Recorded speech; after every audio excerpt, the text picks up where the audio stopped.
कांड की अंकिता केस के मुख्य आरोपी पुलकित आर्य की 3.25 करोड़ रुपए की संपत्ति कुर्क की जाएगी।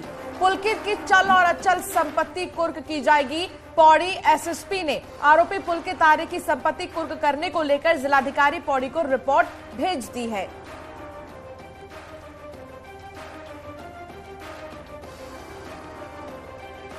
इनकी हरिद्वार में जो पुलकित आर्य है उनकी 1,75,00,000 की संपत्ति, जो उनके बैंक अकाउंट्स हैं, जो उनकी लैंड है और जो उनके पास वाहन उपलब्ध हैं, वो हमारी एक रफ एस्टिमेट जो है तैयार किया गया था। और उसके अलावा पौड़ी में जो यमकेश्वर क्षेत्र में जो इनका ज़मीन है उसकी भी जो एक एस्टिमेट लैंड की तैयार की गई थी वो लगभग 1,06,00,000 के ऊपर है। तो ये लगभग 2.25 करोड़ की संपत्ति का संबंधित जो जिलाधिकारी हैं उनको गैंगस्टर एक्ट के तहत कुर्क करने के लिए भेजा जा रहा है।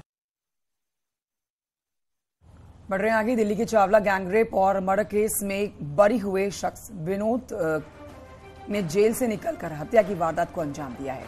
26 जनवरी की सुबह ऑटो ड्राइवर की गला रेतकर हत्या कर दी गई। अनार सिंह नाम के ऑटो ड्राइवर ने लूट का विरोध किया था और इस दौरान विनोद ने अपने साथी पवन के साथ मिलकर उसकी हत्या कर दी। पैसे भी लूट लिए हैं। दिल्ली के द्वारका सेक्टर 13 में ये वारदात हुई है, जिसके बाद अब पुलिस ने 2 आरोपियों को गिरफ्तार किया है, जिसमें से विनोद नाम का आरोपी चावला गैंगरेप और मर्डर केस में बरी हुआ था।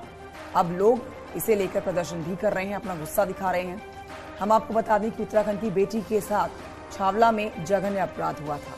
गैंगरेप के बाद मर्डर कर दिया गया था, लेकिन विनोद के साथ अन्य आरोपियों को सुप्रीम कोर्ट ने बरी कर दिया था। आरोपी हैं, उनके फर्दर ये पूछताछ में ये बात सामने आया कि एक आरोपी जो विनोद है वो हाल फिलहाल में ही जेल से छूटकर आया है।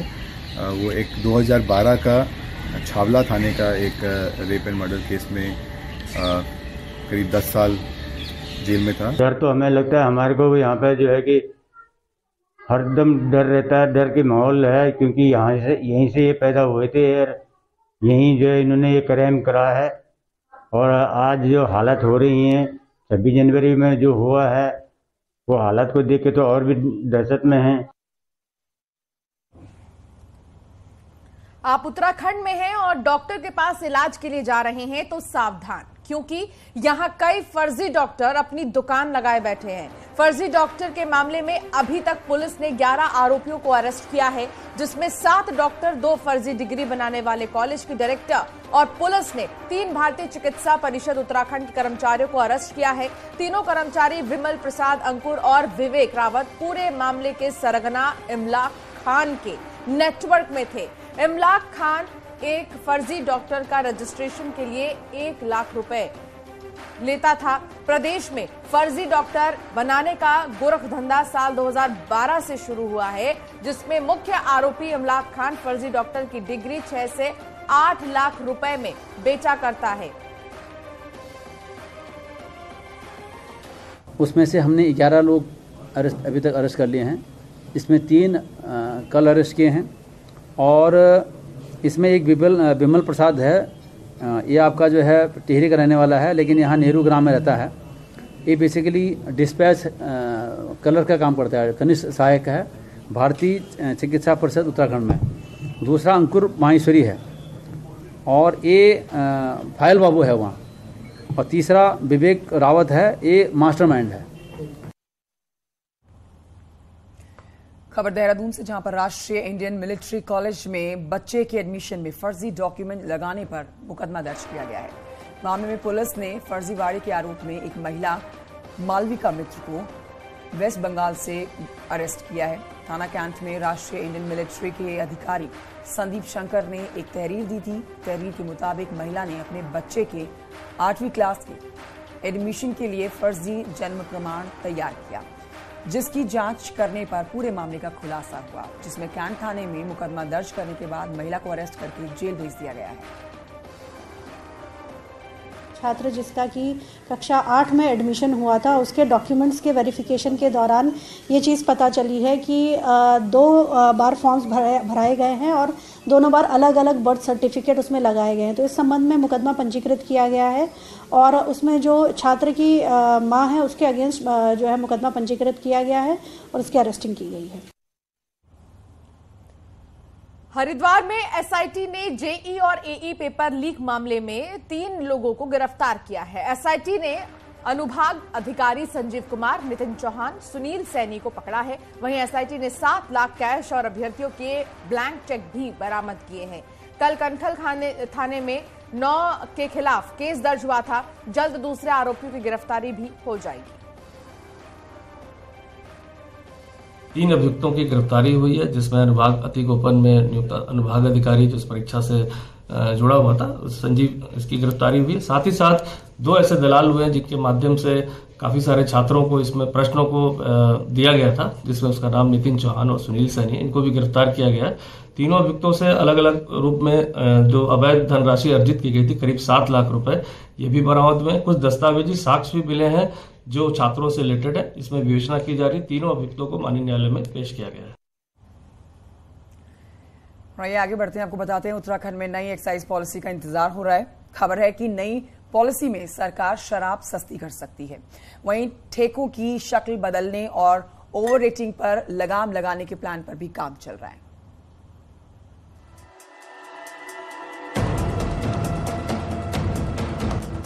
शराब पीना स्वास्थ्य के लिए हानिकारक है। इस चेतावनी के बावजूद शराब के शौकीन जमकर शराब पीते हैं, खरीदते हैं। उत्तराखंड में भी शराब की बिक्री से होने वाली कमाई इनकम का बड़ा जरिया है। पर दिल्ली में सस्ती शराब का नुकसान उत्तराखंड को उठाना पड़ता है। ऐसे में इस बार शराब की पॉलिसी में कुछ बड़े फैसले हो सकते हैं। मसलन उत्तराखंड में शराब सस्ती करने का फैसला हो सकता है ताकि इनकम में नुकसान ना हो। वहीं टूरिस्ट स्पॉट्स पर शराब के ठेकों की शक्ल बदलने का भी प्लान है ताकि ठेकों को मॉडर्न वाइन शॉप की तरह शोकेस किया जाए। वहीं ओवर रेटिंग रोकने के लिए ट्रैक एंड ट्रेस सिस्टम लागू करने पर विचार चल रहा है। पर एक्साइज पॉलिसी में क्या नया होगा ये तब साफ होगा जब उसे कैबिनेट के सामने रखा जाएगा। तो जो भी हमारे स्टेक होल्डर्स है उनके साथ हमारा लगातार बैठकें चल रही है और अन्य राज्यों के भी हम अध्ययन कर रहे हैं। जो राज्य के लिए बेहतर होगा और राज्य सरकार के द्वारा जो निर्देश दिए जाएंगे उसके अनुरूप पॉलिसी का निर्णय माननीय कैबिनेट के द्वारा लिया जाएगा। उत्तराखंड में शराब की दुकानों से पैसा वसूलना हर बार बड़ा चैलेंज होता है और वक्त पर पैसा न मिलने से सरकार को नुकसान भी होता है। ऐसे में मुख्यमंत्री का कहना है कि पॉलिसी में ट्रांसपेरेंसी होगी और राजस्व का नुकसान ना हो, इस बात पर भी ध्यान रखा जाएगा। निश्चित रूप से हम पूरे पारदर्शी तरीके से, और हमारा दोनों चीजें, पारदर्शिता भी होनी चाहिए और जो राजस्व की तमाम तरीके से जो लीकेज है वो लीकेज बंद हो और एक राजस्व जो हमारा मिलना चाहिए उसका हम एक आकलन करेंगे और उस लक्ष्य को आगे लेने के लिए काम करेंगे। उत्तराखंड राज्य में सरकार के सामने इनकम के ऑप्शन लिमिटेड हैं। ऐसे में दूसरे राज्यों में सस्ती शराब का नुकसान उत्तराखंड को उठाना पड़ता है। यही वजह है कि इस बार नई पॉलिसी में शराब के ठेकों की सूरत संवारने से लेकर शराब को सस्ता करने की बात हो रही है। देहरादून से न्यूज 18 के लिए दीपांकर भट्ट की रिपोर्ट। प्रदेश में डॉक्टरों की फर्जी डिग्री का मामला सामने आया है। मामले में मुख्य आरोपी का पुलिस कस्टडी रिमांड आज समाप्त हो जाएगा। मुख्य आरोपी इमलाक का police custody remand Doon police ने लिया था। मुजफ्फरनगर के साथ ही इमलाक के ठिकानों में पुलिस उसे लेकर गई थी। महत्वपूर्ण साक्ष्यों को भी पुलिस ने बरामद कर लिया है। प्रदेश के करीब 150 सरकारी और निजी डॉक्टर पुलिस की रडार में है। फर्जी डिग्री बनाने के मामले में भी लगातार जांच पड़ताल हो रही है और फर्जी डॉक्टर बनाने के गिरोह के मास्टरमाइंड इमलाक पर यह बड़ी कार्रवाई माना जा रहा है।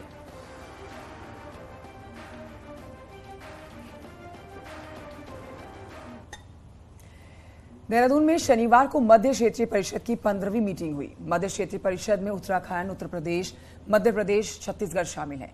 मीटिंग में छत्तीसगढ़ और उत्तराखंड के मुख्य सचिव समेत तमाम अफसर मौजूद रहे, जबकि यूपी के मुख्य सचिव वर्चुअली जुड़े। मध्य क्षेत्रीय परिषद की मीटिंग में केंद्र और राज्यों के कोऑर्डिनेशन के साथ राज्य सरकारों की तरफ से चलाई जा रही गुड प्रैक्टिस पर बातचीत की गई है। लोकल प्रोडक्ट्स को ज्यादा से ज्यादा बढ़ावा देने की बात कही गई है। इसके बाद बैंकिंग, इंटरनेट सर्विस के साथ मोबाइल कनेक्टिविटी को लेकर चर्चा की गई है और बेहतर बनाना मोबाइल कनेक्टिविटी को और ज्यादा लोगों तक बढ़ाना, इन मुद्दों पर बातचीत की गई।